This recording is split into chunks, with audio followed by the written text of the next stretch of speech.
ଅଳବା section 2 16 number canal ବନ୍ଧ ରାସ୍ତା କାମ ହେଉଛି ଅତି ନିମ୍ନମାନର। ଏହାକୁ ନେଇ ଆଜକୁ 3 ଦିନ ହେଲା ଶାସନ ପଞ୍ଚାୟତ ଲୋକେ Pattamundai irrigation sub division office ସମ୍ମୁଖରେ ବସିଛନ୍ତି ଆମରଣ ଅନଶନରେ।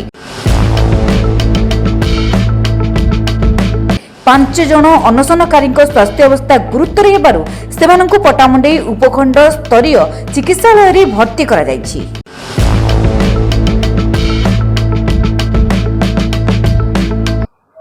कौन है आम जो सी केनाल जो शासन जो जल संपदा विभाग जो कार्य करता अति निम्नमान कम हवा सत्वे आम उपरिस्थ अधिकारी को जनइलु आज जगह सुफल न मिलवर आम 3 थर ये अनशन बस आज को 3 दिन भोक पैसा बसला काली आम मध्य 5 जन मेडिकल चिकित्साधीन अच्छा देह बहुत असुस्थ होवर से एपर्तंत मेडिकल चिकित्साधीन अवस्था अच्छा राति गोटे विराट बड़ साप जा बाहर एटी अधिकांकर किसी भूकम ना ये जो ओडिया आवर्जना जो जंगल भितर पड़ रही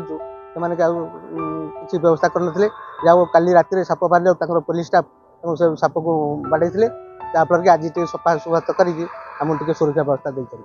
एपर्तंत प्रशासन किसी देखा दर्शन ना कि या भर किसी व्यवस्था करना। आज्ञा आमर जो शासन पंचायत रे गोटे पट्टामुंडाई 16 नंबर केनाल रे गोटे रोड काम होता मोरम रोड काम जोटा कि 600 मीटर काम 25 लाख टंकार एस्टिमेट थिला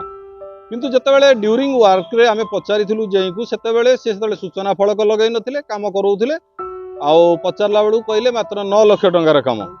जेई आज्ञा मनोरंजन साहू तो से मनोरंजन साहू को जितेबाला आमे वर्क जितेबाला चलीथिला पचारथुलु निम्नमानर काम होउची आज्ञा सूचना फलक काई सेतेबेले कहले आज्ञा एटा होउची 9 लाख टंकार काम आउ आमर कोनोसी सूचना फलक लागे नाही कहिकी तापर आम कहलु एस्टिमेटा दिंतु ना एस्टिमेट भी आमर क्या दिया हुए ना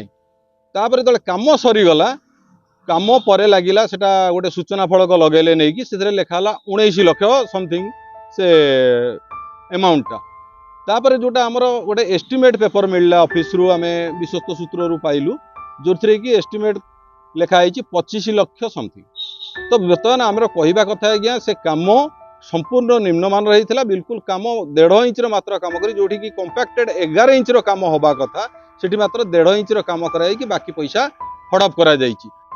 Kendrapara irrigation division Pattamundai irrigation sub division अळबा सेक्शन 2 16 नंबर केनाल बंध काम होइथिला अति निम्नमानर रास्ता काम हेबार मात्र गोटे मास न पुरुणु रास्ता भांगी रुजी जिबारु पट्टामुंडाई ब्लॉक शासन पंचायत लोके अळबा सेक्शन जेई मनोरंजन साहू को केते टंका काम होइछि पचारिबारु जे काम हेबा समय रे कहिथिले 9 लाख मात्र काम सरीबा परे सूचना फलक मरागला 19 लाख टंका रास्ता भांगी रुजी जिबारु पंचायतवासी विभागीय अधिकारी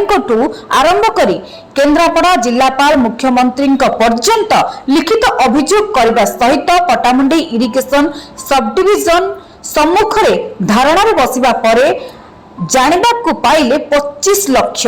एही काम विभागीय अधिकारी माने ठीक भावे करबाकू लिखित प्रतिश्रुति देबा परे शासन पंचायत लोके अनशनरु ओहरी जाइथिले तेबे एते दिन बीती जाइथिले मध्य काम न हेबारु शासन पंचायत लोके 22 तारिख रु आज 24 तारिख पर्यंत 3 दिन हेबो आमरण अनशन रे बसिछंती सेमानक मध्यरु अनशनकारी माने प्रशांत महांती तीर्थ कुमार परिडा रश्मिकांत कुंडू ध्रुवचरण पांडव अर्जुन चरण साहूंकर स्वास्थ्य अवस्था अति गुरुतर हेबारु सेमानंको पट्टामुंडाई उपखंड स्तरीय चिकित्सालय रे भर्ती करा जायछि।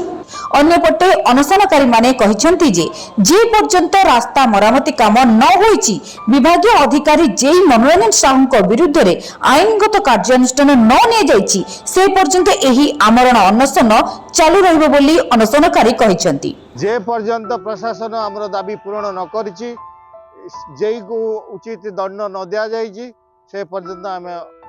अनशन रे बसिउ बोली स्थिर करी।